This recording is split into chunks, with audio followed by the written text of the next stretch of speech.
caused by poor city planning and redistricting. No Publixes for miles. Yeah. Think of Florida, you probably picture the neon Miami lights, white sand beaches, and massive world of Disneyland. However, this version of Florida overlooks the long history of industrialization. Florida wasn't always a vacation spot, it was an extraction machine. In the late 1800s and early 1900s, cities like Tampa were used for global hubs for citrus farming, phosphate mining, and cigar industry. The shift from farming to industrialization happened fast, and it messed with the way people lived. Most people got their food from the land, and small farms and fishing were how they survived. As the Industrial Revolution hit the South, things shifted. Farmland was paved over for warehouses and trade trucks, and the tradition of growing your own food and trading with neighbors quickly changed. As cities expanded, pollution and development killed off the surrounding farms, and as the economy grew, people flooded into cities like Jacksonville, Pensacola, and Tampa, because that's where the money was. The logic was simple. If you wanted a job at a factory, railroad, or nearby port, you had to live close by. Most workers lived in walking distance or they took the trolley. This created famous ethnic enclaves like Tampa's Ybor City. Founded in the 1880s, Ybor City quickly became the cigar capital of the world.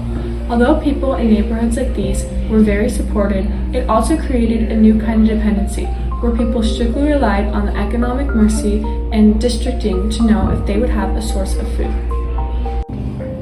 As cities got bigger, the political stakes went up. Power started to concentrate with people who controlled land and money. These three factors contribute to the food deserts: redlining, blockbusting, and gerrymandering.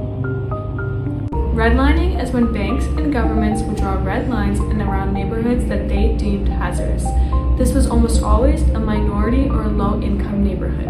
They would not give loans to businesses here, which led businesses and stores to rot in these areas.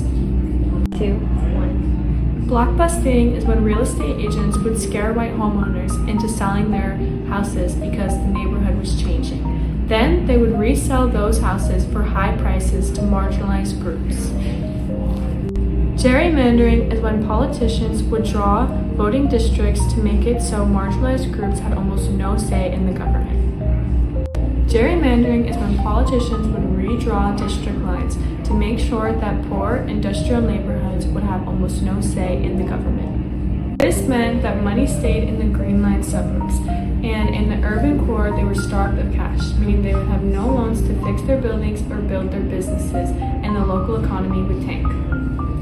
Gerrymandering is when politicians would redraw district lines to make sure that poor, industrialized cities would have almost no say in the government.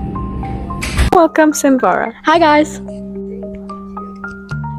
When these big stores leave, the only thing left are gas stations, dollar stores, and liquor stores. These places sell unhealthy You were right. So then what does this lead to? This leads to food deserts, where big food chains like Publix put their grocery stores in rich areas that they deem profitable, and areas that are poor are deemed as unsafe. These places sell unhealthy processed junk food that is terrible for your health. So what's the reality of this? The reality is that a food desert is a public health crisis. When you live in an area full of unhealthy foods and all you can eat is gas station junk, it leads to higher heart rate and diabetes and more health issues. The reality is that in Florida, you can drive from a shiny nice Publix and within 5 minutes you'll be in a food desert where there is no healthy food but frozen foods. Florida can be shown as a sunny vacation spot on a brochure, but the real history is that your zip code determines how much food is going to be on your plate. What we're really seeing is how one change leads to another. When Florida shifted from farming to industry, people stopped producing their own food and became dependent on wages and stores. That shift alone changed daily life. Then, migration accelerated everything. As people moved into cities for jobs, population density increased, and those changes were recorded in census data. That data didn't just sit there. It was used to redraw political lines, which determined who had power and whose needs were prioritized. At the same time, cultural patterns shaped where people lived. Ethnic enclaves like Ybor City gave people support and identity, but they also concentrated populations into specific areas, making those communities more vulnerable when investment stopped. From that point forward, political decisions determine outcomes. Redistricting and gerrymandering didn't just affect elections, they affected funding, infrastructure, and access to basic resources like transportation and food.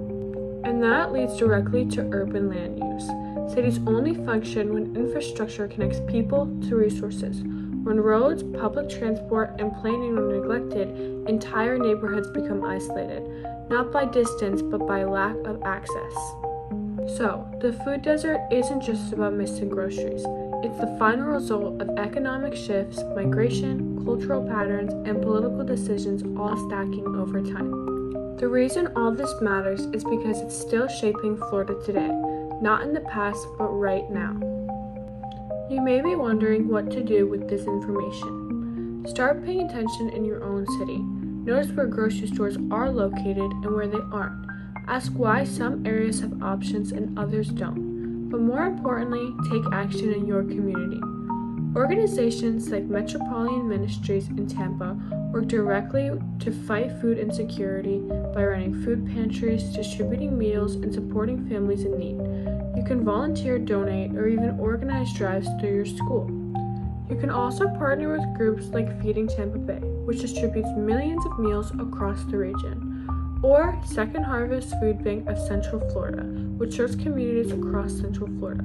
Local food pantries, churches, and community fridges are also ways people are stepping in where larger systems have failed. Even something small like organizing a canned food drive, volunteering at a pantry, or raising awareness online can make a real impact. Once you understand how the system was built, you can also understand what ways you can help your community change it.